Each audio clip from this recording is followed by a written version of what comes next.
Morning, everybody. It is Thursday, June 30th, 2016. It's 7:30 in the morning, so all it took was cancer to make me a morning person. After all these years, I can't sleep at all. I slept 8 hours, so that's good, but it's a little less than usual. And they've got me on corticosteroids, which are making me crazy, alternating between smiling and crying, and it's ridiculous. It's like I drank 2 pots of black coffee and did a bunch of hard drugs, and then just lost my mind. Um, but most of the day is pretty stable, and I haven't taken them yet, so I figured I'd do my video now. Anyway, you can see my sweet purple bathrobe that came. I So I have a little bit of good news. I grew my own platelets yesterday, which is the weirdest thing to be excited about, but I'm growing my own blood again. I grew 2,000 platelets, which went from, I think it was 9 to 11 or something yesterday. So I get to stay home today. They were pretty excited. They were a little surprised. It sounded like that I was growing my own blood again so quick, but not like freaking out excited or anything. It's not like it's a miracle. Don't get too jumpy or anything. But it was good news. So I'm growing my own blood, and who knows? We'll see what happens over the next few cycles. Maybe I'll start coming back to normal a little bit. And maybe I'm growing my own immune system again. I have 20 neutrophils. 1,000 puts you at the bottom end of normal, and I grew 20 yesterday. But hey, I'll take it. So anyway, I'm growing blood and things are good. I feel pretty good, other than the crazy mood swings from those steroids, which I only have to take for one more day. Thank God. Anyway, the main thing I wanted to say in this video was I want to thank everybody. It's been amazing, the crazy outpouring of support. I'm definitely going to cry during this.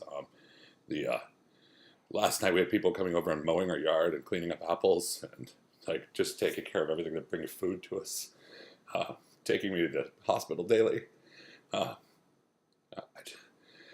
This is the most terrifying thing I've ever experienced. I'm not really, not for the reasons you'd probably imagine, but I'll go over that in another video sometime when I'm not on steroids and have my mind. But anyway, I can't thank people enough for everything. The outpouring of love and support has blown me away, blown Becky and I away, blown my family away, blowing my friends away. My friends are being blown away watching it happen to themselves. Anyway, I'll stop crying now because it's happy.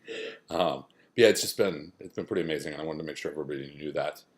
Will be trying to find a way to go through and thank everybody for all the gifts, for all the kind food, for all the food, for all the kindness. I don't know that there's going to be any possible way for me to do that. It's been so much, and frankly, I've been drugged up with the chemo stuff. I don't know who brought what.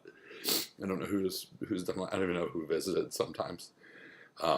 Though now that I'm home, that's not so much the issue anymore. But it's been an amazing outpouring, and I wanted to make sure everybody knew that I recognize that it's been crazy. Anyway, I also posted. So let's move on to something a little less that's going to make me cry a little less. I also posted a video that the doctor staff gave me yesterday, maybe 2 days ago, on just on ALL and how it works and what's causing it and everything, because I go crazy not knowing the details. I'm a person that I don't mind long odds. I'd rather hear you've got a 1 in 100 chance and then fight, than hear we're gonna fix you, we're gonna fix you, we're gonna fix you. So I want the science. I want to know what are my chances, what are my odds, what do I need to do, what are my best bets, what are my meds I need to give me everything. I want it all. I want to know how bad it is. I want to know how quickly I'm going to degenerate. If I'm going to degenerate, if I'm going to hold well, what are the options later on? Is there an end game? Do I do this forever? I want to know that stuff. And I think until yesterday or the day before, when I finally sat down with the doctors and explained that, I'd been really freaking out. I just couldn't stand not knowing, and everything I looked online was terrifying. And but now I know. So now I know the deal. I actually do have pretty good odds. There's not a percentage, but we were talking about if you flipped a coin, they would bet good money that I would have a remission before T-cell therapy.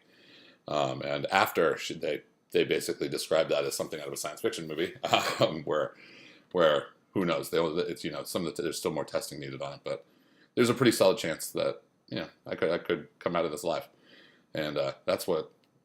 That's all I need to hear. I'm not so afraid of the dying part as I am the degenerating into nothing and suffering part, and I've lived a pretty great life. For those of you that know me, look at the friend group that I've got doing all this stuff to me, or for me, and helping us all out.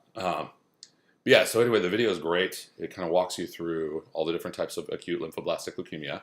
And then it also does acute myeloblastic leukemia. I may have that off a little. And walks you through all the subtypes. And it's really fun, so you should all watch it and learn a whole bunch. And then, once again, go science, because that's the only thing that's saving anybody with this situation is the tons and tons of work and tons of time and tons of money that has gone into figuring out how to solve these problems. And so keep it going. All right. I'll talk to you guys soon. Bye.